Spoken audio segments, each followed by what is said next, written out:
Oh, dia bisa.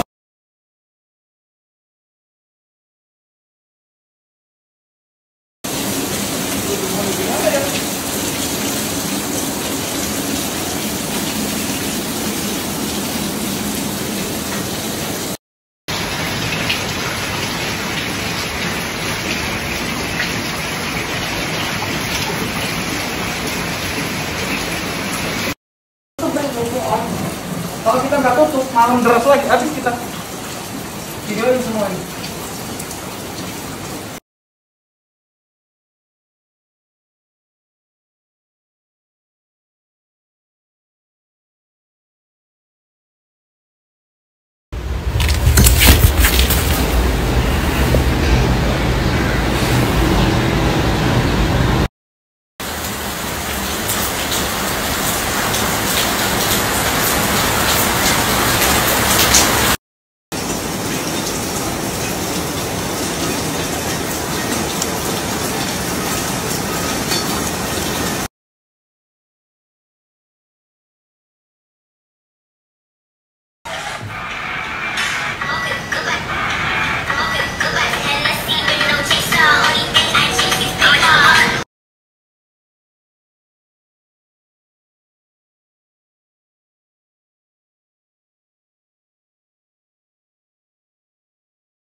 Jadi video ini tuh bukan video review, bukan juga video tutorial, aku mau curhat aja. Karena awalnya aku tuh nggak mau nge-spill urusan ini, tapi karena ini tuh rasanya sudah kelewatan banget. Jadi sepertinya aku mau curhat aja di video ini sambil get Andrea with me. Kemarin itu ya, aku kan ke Jakarta tanggal 6 sampai tanggal 8. Terus tanggal 9 ini kita pulang, paginya kita nge-gym, dan pas siang-siangnya itu pulang gym, niat aku tuh pulang cepet, mau beresin kerjaan gitu kan. Taunya pas pulang, itu atap aku yang bagian dapur itu bocor. Bukan cuma bocor, itu tuh kayak jebol. Airnya tuh kayak air hujan masuk ke dalam rumah, dan ada part dari rumah aku tuh yang kayak kebuka gitu loh. Itu tuh parah banget, kayak kiamat. Dapur sama studio aku ini tuh deket banget, dan lampu aku yang paling besar itu hampir ada di dapur aku kan, karena rumah aku memang gak terlalu gede. Itu ya pertama kali begitu air masuk, aku sama suami aku yang kita selamatin itu lampu. Karena kayaknya PR banget kalau sampai lampunya rusak dan harus beli lagi gitu. Akhirnya kita selamatin lampu. Terus meja aku tuh kebetulan lagi berantakan kan, meja makan juga langsung kita geser karena di situ lagi ada iPad, ada laptop, terus udah gitu ada skincare aku, dan itu panik banget. Dan rumah aku tuh cuma punya satu ember dong. Itu tuh parah, suami aku sampai ya udah gua ke Super Indo dulu beli ember dia, dan aku di rumah kayak kayak nampungin air gitu loh yang dari atas. Kalian tahu kan kalau bocor tuh paling cuma tik-tik, ini tuh enggak, kayak hujan di dalam rumah. Kalian bisa lihat sendiri kan di gambarnya. Kalau ngebahas urusan rumah ini, pertanyaan yang ditanyain tuh udah pasti, kok bisa kayak gitu, siapa yang bikinnya, what happened. Jadi gini, aku tuh beli rumah ini tuh 2017 kalau nggak salah ya, 2017 akhir menuju 2018. Nah saat itu rumahnya itu bagian outdoor belakangnya tuh lumayan luas, dan menurut aku sama suamiku tuh kayak kalau misalnya ini dibikin outdoor nggak bermanfaat dan takut ada binatang. Jadi yaudah kita renov yuk. Akhirnya dengan mengumpulkan tabungan dan sisa uang yang ada, kita renov lah. Terus setelah kita renov, kita bingung kan, pakai jasa siapa nih renovnya? Kita punya beberapa opsi sampai akhirnya kita memilih si Bang Jago inilah ya, kita sebut dia Bang Jago. Sampai akhirnya kita memutuskan oke, kita pilih si Bang Jago ini karena si Bang Jago itu teman kuliah kita, teman seangkatan. Kita bareng-bareng pergi kuliah dan menurut aku tuh ikrib lah ya, bisa dibilang akrab, pernah makan bareng beberapa kali. Dan dia juga punya image entrepreneur gitu ya. Ya udah, akhirnya setelah beberapa kali presentasi dan membahas deal lah soal desain, soal harga. Dan yang direnov itu nggak cuman bagian outdoornya aja, tapi kayak temboknya juga ada yang dibenerin, dia masangin instalasi listrik lah, ngebenerin lampu bagian depan, bagian dapur aku juga lantainya kan diganti, bagian garasinya juga lah, berat aja. Nah, pada saat proses pengerjaan tuh memang mundur, molor banget. Saat renov, aku nyewa apartemen. Yang asalnya kita mau nyewa apartemen sekitaran 3 bulan, itu tuh jadinya kayak sekitar 7 bulan. Tapi it's okay, kita ngerti bahwa oh mungkin memang renov itu membutuhkan waktu dan kadang waktunya molor. Ya udah, itu juga kita sempat ngejar-ngejar kayak kapan nih. Nah, setelah itu akhirnya bereslah rumah.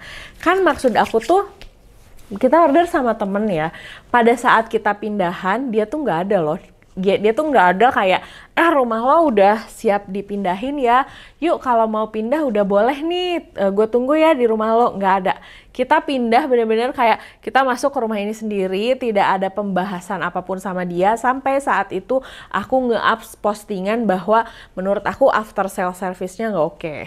Karena aku memang ada beberapa komplain mengenai rumah. Barulah setelah itu dia merespon aku, dia nyamperin aku, ngobrol, makan bareng, baikan lah akhirnya ya. Tidak ada masalah apa-apa. Setelah itu, atap rumah aku tuh bagian dapurnya kan kaca ya. Pada saat si kacanya itu tuh ada beberapa kebocoran. Nah, pada saat bocor, pada saat rumah ini jadi, dia tuh sempat ngomong gini sama aku, nanti kalau rumah ada apa-apa, kabarin gua aja ya. Dese bilang kayak gitu ya.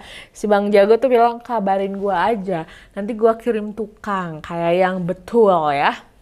Udah tuh, pertama kali bocor dia masih cek, ternyata ada instalasi listrik di kamar aku yang airnya ngerembes. Kenapa aku tahu itu kerjaan dia? Karena semua instalasi listrik di rumah aku yang tidak dia bikin, itu nggak ada masalah rembesan. Semuanya nyala, semuanya normal. Tapi bagian yang dia bikin tuh ada rembesannya. Jadi kayak ada apa ya, ada naga gitu loh. Dan itu tuh kayak cat-cat yang ada airnya gitu. Itu cuma bikinan dia doang. Nah setelah itu kita komplain juga. Itu tukangnya beberapa kali datang dan tidak bisa menyelesaikan masalah itu ya. Si bocornya tetap berjalan. Sampai akhirnya ada si bagian yang deket kaca itu dia bocor dan si kacanya pecah. Dalih dia sih saat itu, ini nih tukang yang ngebenerinnya tuh nggak sesuai prosedur, dia malah nginjek kacanya. Nah, saat itu kenapa aku pakai tukang bukan dari dia? Karena saat rumah aku bocor dia nggak ngerespon. Jadi aku nyari orang lain dulu untuk pertolongan pertama sebenarnya. Nah, dia nyalahin. Akhirnya si kacanya diganti. Awalnya kita pikir ya udahlah, yang penting rumahnya bener, jangan bocor, bayar aja nggak apa-apa. Lalu mungkin dia dengan egonya dan harga dirinya dia bilang, oke lo nggak usah bayar deh untuk si kacanya, gue yang nanggung. Akhirnya kita nggak bayar. Padahal saat itu aku inget banget, aku sama Poldo sama suami aku bilang bahwa kita mau mengganti si uangnya, tapi dia kekeh nggak mau. Setelah itu bocor lagi.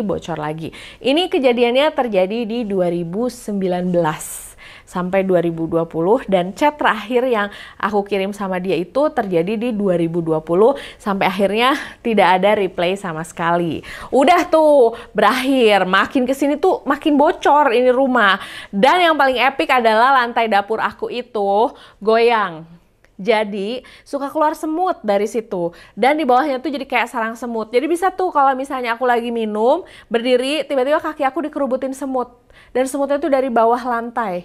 Rumah mama aku itu bukan rumah bagus. Rumah aku yang di Mukodar bukan rumah bagus. Tapi aku belum pernah merasakan sensasi dikerubunin semut yang keluar dari lantai. Baru ini. Dan itu pure kerjaannya dia. Nah sampai akhirnya kalau misalnya kalian Ernest Prakasa pernah membahas tentang renov rumah dia yang gagal juga kan. Nah, aku langsung mikir, wah senasib banget nih Ernest sama rumah gue gitu ya. Tiba-tiba temen aku ngabarin, Ri, itu si Bang Jago komen di postingannya Ernest Prakasa. Dan dia bilangnya gini, gimana kok Ernest, ada masalah apa? Saya sebagai pemilik dari kontraktor bla bla bla, mungkin bisa memberikan solusi untuk rumah kok Ernest. Mungkin maksud dia tuh, dia mau endorse kali ya, mau oke deh gue benerin, tapi gue endorse lu ya gitu kali ya. Temen aku ngasih tahu. Dan setelah teman aku ngasih tahu itu, aku bahas lah tuh di IG kan. Wah, ada orang ini aku ceritain. Disitulah baru ego dan harga diri dia tersentil. Dia langsung bikin postingan di Instagram pribadi dan Instagram bisnisnya. Dia nulis gini, kami selaku pemilik perusahaan bla bla bla menyatakan bahwa kami tidak pernah meninggalkan klien kami dan kami tidak pernah tidak bertanggung jawab. Aku lupa isi lengkapnya apa karena itu udah setahun yang lalu. Tapi intinya kira-kira begitu. Dan kalimat akhirnya gini, jika ada klien yang merasa kami tidak bertanggung jawab, silahkan hubungin kami. Terus temen aku ngechat, Ri, tuh si Bang Jago bikin postingan gitu, lu hubungin dia dong. Nah sekarang yang aku pikirin gini, aku menghubungi dia buat apa? Apakah semua kekacauan di rumah aku ini akan dirombak? Atau dia hanya akan memberikan alasan, meminta maaf, lalu aku harus memaafkan dia. Dan kalau aku nggak memaafkan, aku jadi pihak yang salah karena tidak memaafkan, padahal rumah aku masih hancur. Apakah harus kayak gitu? Dan aku pikir aku nggak mau menerima maaf dari dia tapi baikan, sedangkan rumah aku masih dalam keadaan gini, dimana aku tahu nggak mungkin dia mau mengganti semua kerugian yang aku rasakan karena jumlah renov yang aku keluarkan sama dia itu hampir 200 jetes. Ya, aku yakin nggak mungkin dia mau ngeganti tehel di dapur aku yang segininya. Nggak mungkin dia mau mengganti instalasi listrik. Nggak mungkin dia mau mengganti lampu di depan rumah aku yang sekarang tuh ada kantung-kantung airnya. Nggak mungkin. Cuman mau ngobrol, minta maaf, membuat dia terlepas dari semua tanggung jawab. Nah, akhirnya aku pikir, wah nggak deh, aku pikir gitu ya. Sekarang mendingan ya tetap rumah gue hancur. Ya kita nggak usah maafkan karena basicnya aku tidak memaafkan dan aku memang nggak ridho juga, tidak ada keikhlasan dari sepeser pun uang yang aku kasih saat itu mengingat hasilnya kayak gini. Kalau misalnya pertanyaannya, kalau gitu kenapa dulu pakai jasa dia? Karena dia temen aku loh, satu angkatan dan kita temenannya tuh lumayan akrab gitu. Aku sama suami aku tuh berteman sama dia dan saat itu memang lumayan ya speak-nya tuh wow gitu. Sampai akhirnya teman-teman aku juga bilang orangnya tuh speak banget. Lalu berlanjut, setelah kasus yang Ernest ini, udahlah kita nggak pernah bahas. Bahkan saat kasus kok Ernest ini naik, aku tuh nggak pernah ngebahas akun bisnis dia. Aku cuman ngebahas aja, ini rumah aku tuh kayak gini. Dan aku cuma cerita doang, nggak aku tunjukin sampai borok-boroknya kayak sekarang. Nggak ada tuh kayak gitu. Nggak ada kayak gitu. Aku cuman cerita ringkasan-ringkasan pendeknya doang tentang cerita itu. Dan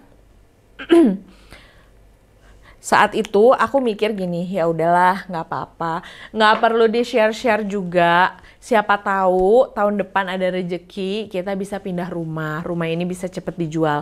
Udah kita telan aja, anggap aja kena tipu 200 juta sama orang. Terus udah gitu ya udah kita telan dengan semua termasuk ubin yang menjadi sarang semut itu ya. Dan atap yang selalu bocor, itu selalu bocor. Tiap musim hujan selalu bocor dan selalu manggil tukang dan tukangnya selalu kebingungan. Sampai aku manggil tukang yang proper dan beberapa tukang yang proper selalu bilang, Bu, rumah ibu itu atapnya nggak miring, jadi airnya numpuk. Di mana-mana atap tuh miring begini dong, Besti ya. Desa bikinnya gini. Desa bikinnya, jadi atap tuh kan harusnya gini ya, biar airnya tuh ngalir ke bawah. Nah, Desa bikinnya tuh gini, terus ada bagian rata. Nah, si bagian rata ini sama dia ada temboknya penghalangnya, airnya numpuk di sini. Dan semua tukang ngomong kayak gitu. Sampai akhirnya aku sama suamiku tuh kayak udah pasrah aja lah, udah terserah, kita tahan-tahanin tinggal di rumah ini. Nggak apa-apa, kita santai aja tinggal di rumah ini. Udah tuh beres ya. Sampai akhirnya kemarin kejadian, itu tuh udah kayak hujan badai di dalam rumah. Ada sempet-sempetnya orang yang komen saat aku lagi basah kuyup, komennya gini, emang nggak ada payung? Ya kali lagi tiba-tiba hujan turun kenceng, terus hal yang aku cari langsung payung. Yang aku inget tuh lampu Godox, lampu GVM ini, lampu aku aja di studio ada 4, dan itu tuh kalau kena kecipratan air, kalau sampai rusak aku sampai sedih banget. Hal pertama yang dilakuin itu suami aku nyari ember. Aku di sini nampungin air sambil nangis, tau gak sih, nangisnya tuh sampai yang kayak sampai gitu, aku nangis sendirian dalam keadaan rumah banjir. Itu kompor aku udah gak nyala, kompor aku udah full kena air, microwave aku sayang banget sama microwave aku rusak, terus udah gitu air fryer udah die, terus udah gitu rice cooker aku juga sudah die ya, karena itu kerendam. Aku nggak tahu sih ya nanti kalau di servis bisa nyala atau enggak, tapi yang pasti sekarang mati semuanya. Dan kita dalam keadaan teror karena ketakutan kalau hujan gede itu akan terjadi lagi. Sampai akhirnya pas malam-malam aku sama suami aku tuh tukeran tidur di luar, supaya jangan sampai kita tidur terlalu nyenyak terus nanti kita nggak sadar hujan gede. Sampai semenakutkan itu. Sampai hari ini pun aku ngeberesin kerjaan aku dari pagi itu ya, tiap ada petir, tiap gerimis aku deg-degan, karena studio ini kalau udah hujan ini semua barangnya harus dipindah lagi gitu. Ini benar-benar super traumatik banget buat aku dan buat suami aku. Nah, setelah kejadian ini akhirnya aku ngobongin teman aku yang kebetulan kontraktor juga. Dia mengirimkan pegawainya dan dia bilang bahwa coba deh konsultasi nih sama pegawai gue. Akhirnya ditolong, dan tebak dong pada saat dicek dia juga sampai ngasih tahu nih, di ujung studio aku ini ada siku apa namanya, siku tembok gitu. Itu retak, dan kata si yang ngeceknya, oh ini tuh harusnya dipasangin kayak besi atau apalah biar nggak retak kayak gini. Itu udah epic failed. Di dapur sebelah sana juga sama. Kalau ubin mah udah aku pasrahin. Terus itu semuanya akhirnya aku spill di Instagram, karena saking menurut aku ini nggak adil banget saat aku bayar sesuai dengan apa yang dia hitung, sesuai dengan tagihan yang dia kasih, tapi yang dia kasih itu kayak gini. Ada orang yang sampai ngomong gini sama aku, tapi awalnya bagus kan, oke, secara desain awalnya bagus, tapi setelah 3 bulan diem di rumah ini tuh bocor. Kalau kamu nanya kenapa baru di-spill sekarang, ya karena awalnya aku pikir aku pengen cepet pindah dari rumah ini. Kalau bocornya masih kecil-kecil, oke lah, kita nikmatin aja penderitaan ini di rumah ini, dan anggap aja 200 juta itu kita kena tipu. Tapi di detik momen kemarin itu ninggalin trauma banget, itu udah ketidakadilan banget buat aku. Sampai temen aku tuh ngirim martabak malam-malam karena dia tahu boro-boro inget makan itu pulang dari Jakarta, badan aku capek. Aduh, kalau inget aku pengen nangis lagi. Sumpah kemarin tuh aku pengen nangis, sampai untungnya kalian ngasih DM penyemangat buat aku, dan sekarang memang rumahnya lagi mau dibenerin. Banyak teman-teman aku yang kenal juga sama si Bang Jago ini, dan teman-teman aku tuh langsung kayak, sabar ya Ria, semoga rezekinya keganti. Terus sampai ada yang, loh bukannya lo dulu ngepromosiin si Bang Jago itu ya? Karena aku tuh nganggep dia temen, aku pesen orderan ke dia. Saat desainnya keluar dan pertama kalinya aku lihat, wah bagus ya. Sebelum aku tahu ini bocor, aku tuh promosiin. Percaya deh sama aku. Saat sesuatu yang bagus, apalagi itu punya temen aku, pasti aku promosiin. Tapi ternyata dia malah seenaknya sama aku di saat ini tuh bukan pertama kalinya aku traumatik. Dulu aku ngechat dia, aku nyariin dia, aku ngechat, aku nanya, ini gimana rumah gue bocor nih gini-gini, boleh tolong cekin, dia hilang. Gimana ini dia hilang. Sempet juga saat di tengah-tengah itu air itu keluar dari bagian dapur rumah aku. Aku nggak tahu itu kenapa bisa keluar. Jadi bocornya itu bukan dari wastafel, tapi dari tanah yang ada di bawah si kitchen set aku. Kalian bisa bayangin nggak sih dapur aku bikinnya kayak gimana? Aku sampai mikir ini dapur terbuat dari Play-Doh apa gimana ya, sampai kayak dari bawah aja tuh, dari tanah aja tuh nggak terlindungi gitu. Dan sekarang ya aku langsung kayak gila sih, ini tuh lebih dari ditipu, ini tuh meninggalkan trauma. Kalau ngebahas kerugian ya, ini tuh kerugiannya tuh udah bukan hanya material tapi imaterial juga. Dan menurut aku pengen banget speak up dan curhat di video ini karena aku masih punya kekesalan banget gitu, karena aku ngerasa saat itu aku bayar nggak kurang loh sama dia. Dia yang bikin perhitungan biayanya, dia yang bikin tagihannya segini, dan kita sebagai customer membayar gitu sama dia sesuai yang dia tagihkan. Tapi kenapa yang dia kasih tuh kayak gini, sampai kayak teman-teman aku aja sampai kayak ya ampun Ri, itu bikin instalasi listrik aja kayak gitu. Beberapa temen aku bilang yang arsitek, ya ampun gua aja arsitek baru ngelihatnya nangis banget itu bisa kayak gitu. Semua orang nangis dan semua orang ikut bersedih bersama aku. Dan aku sama suami aku sampai sekarang tuh masih kayak mantengin aplikasi weather, karena kita mantau gitu, ini bakal hujan gede atau enggak, ini bakal hujan atau enggak. Dan sejujurnya ini pun aku masih ngejar kerjaan aku, karena aku pikir kalau nggak hujan aku harus kerja, ngejar deadline, karena kalau enggak kerjaan aku akan semakin banyak dan aku akan semakin pusing banget. Tapi ya udahlah ya, pokoknya mah kayak gitu ceritanya. Dan ini aku udah beres skincare-annya. Makasih kalian udah nemenin aku. Ya pokoknya gitulah, kalian doain ya semoga rumahnya bisa segera dibenerin, bisa segera rapih lagi supaya aku bisa tidur nyenyak, supaya aku bisa tenang juga. Oke, makasih ya, aku sekarang mau tidur. Bye bye.